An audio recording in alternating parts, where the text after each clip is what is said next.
Personality test is the most rewarding.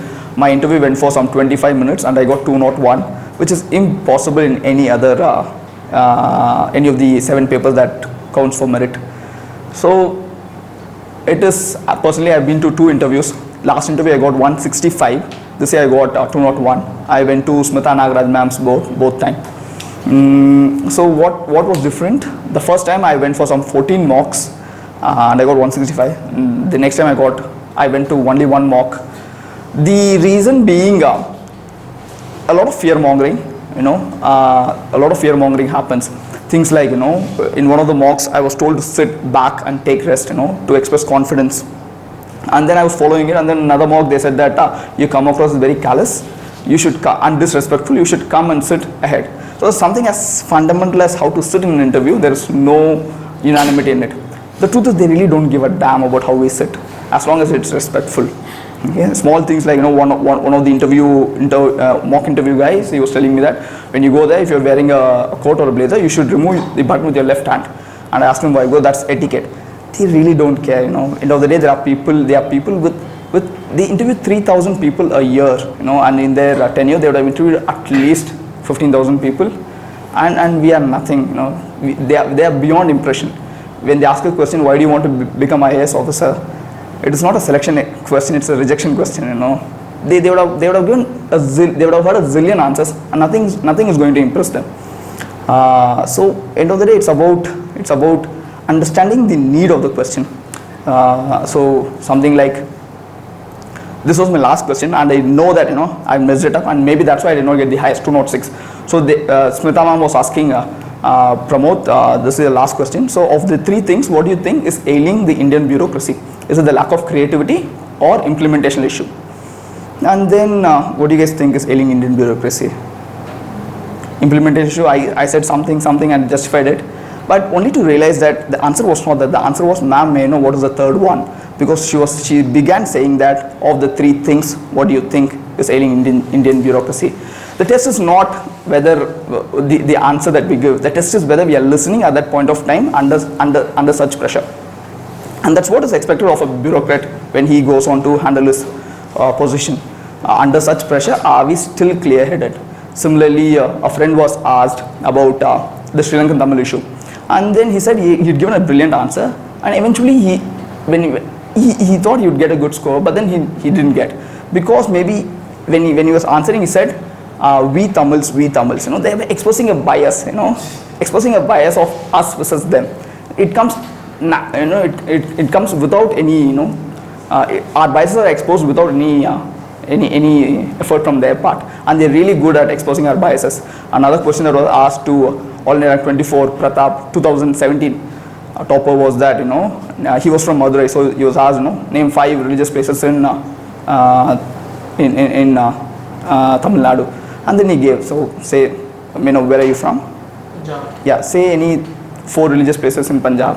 Golden Temple, and Sri Rukmini Sahib is popular in Patiala, and Gurudwara Murti. So yeah, so whenever, like, if I was asked, I would have said the same thing, like I would say Madurai Temple, or temple in Tiruvannamalai, temple in Chidambaram, all that stuff. The question is not which temples are there in Tamil Nadu. The thing is, when we talk of a religious place, we start thinking as a Hindu, a Sikh, or a Muslim, and all we say out is like religious places of our particular community, and that's the test.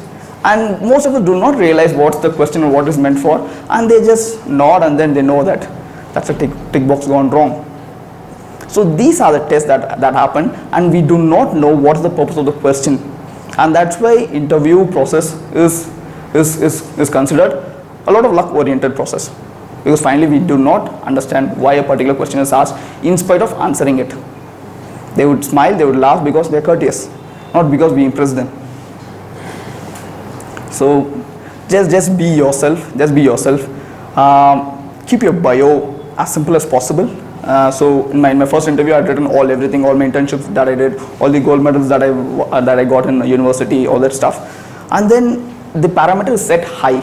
Obviously, an Oxford graduate would not be tested on the same on the same baseline as a person who graduated from a government school, and it's only fair that the parameters are not the same. So this time I really mellowed it down. I removed all my achievements that I thought were achievements, and then it looked like a small town guy who has fought the system to come up till here, and so please take me because I fought the system. So it's a very mellowed down bio. So I think that also plays a role because they're expecting something very normal, and then it's easier to impress them. So do not go celebrating in your DAF. It is counterproductive. And another thing would be your hobbies. It is important that what hobby you put, and hobbies can be cultivated. So my hobby that I cultivated forcefully was learning about flags.